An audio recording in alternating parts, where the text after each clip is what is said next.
So my mom asked me to make some step stools to replace some of the aging ones that they have up at their house. And I wanted to go with 2x4s to keep the cost down.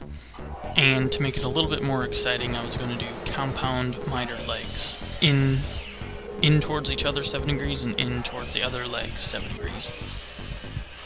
And these are all going to be joined together with half laps.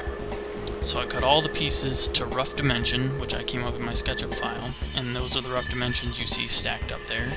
And then I cut everything down to 1 1/8 by 1 1/8. The extra 1/8 inches so that I can flatten the top down. Now it would have been really brilliant if I cut them 1 1/8 by 1, so that I would have had a 12-inch top one of the ways. But I guess it worked out better because I was able to square up and have nice smooth sides after I turned it on the table saw.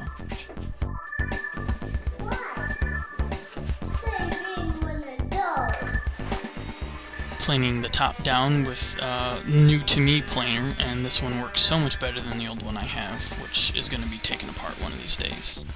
Flattening the top down, I'm using a reference board to get one side straight.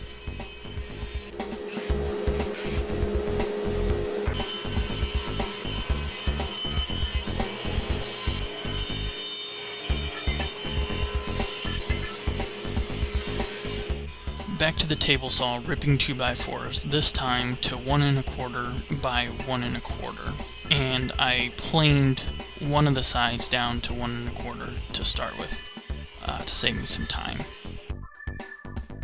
And then to make the compound miters, I need to tilt in the miter gauge 7 and the blade 7 degrees.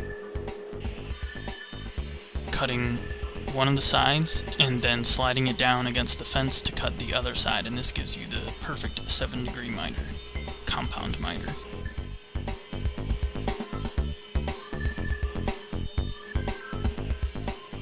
After getting all the legs and cross pieces cut to length, I put the dado stack on the table saw and dadoed out the half lap joints for the cross pieces, and again these are on a 7-degree angle as well, opposing on either side.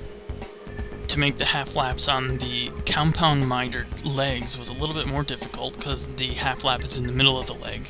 To do this, I cut a board which was the difference of the half lap joint size and the dado stack. So dado stack plus the spacer board equals the half lap joint size. So these half laps are on all the legs, and then there's also another half lap on the adjacent side from this angle. And all you had to do is flip it over, and you can see the half lap joints there on the corner of the table saw.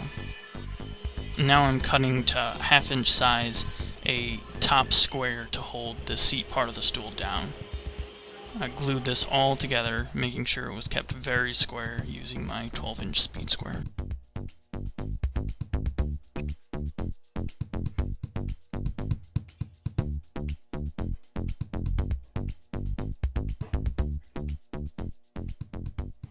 Took everything apart to sand it, making sure I kept everything in a good spot, and I sanded up to 220 grit using a sheet and random orbit sander.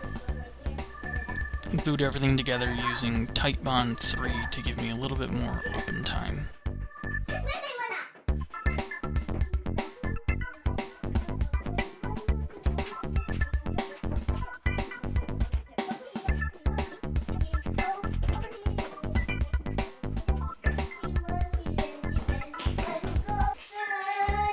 I used a few nails to the top of this support square just to hold everything in place so I could continue on with the glue up. And here is video proof that you can never have too many clamps. I think I had all but one clamp on these stools, and there was 12 to 14 on each of them.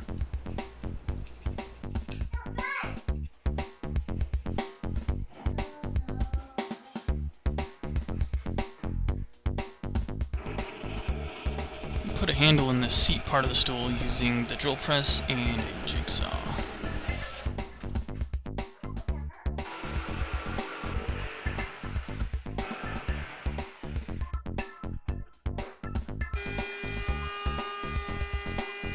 And a very slight 45-degree chamfer all around the top of the stool and the handle section.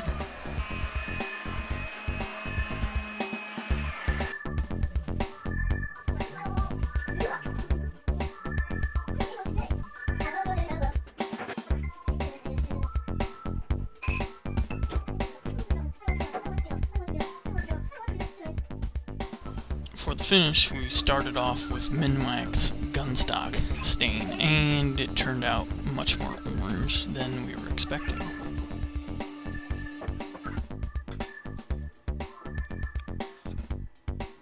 So to try to fix that orange, instead of using a natural Danish oil, I went and got a dark walnut Danish oil and tried that instead, and it ended up turning out pretty much exactly like I was hoping, so it all ends well.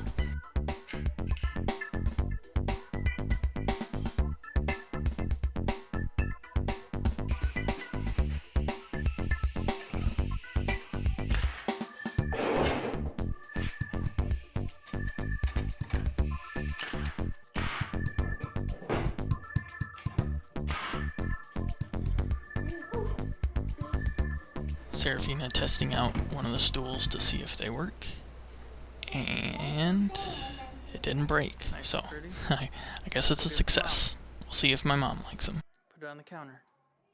Let me know what you guys think about these stools in the comments below. If you like what you've seen, please subscribe so you can see all the good stuff we're going to put out.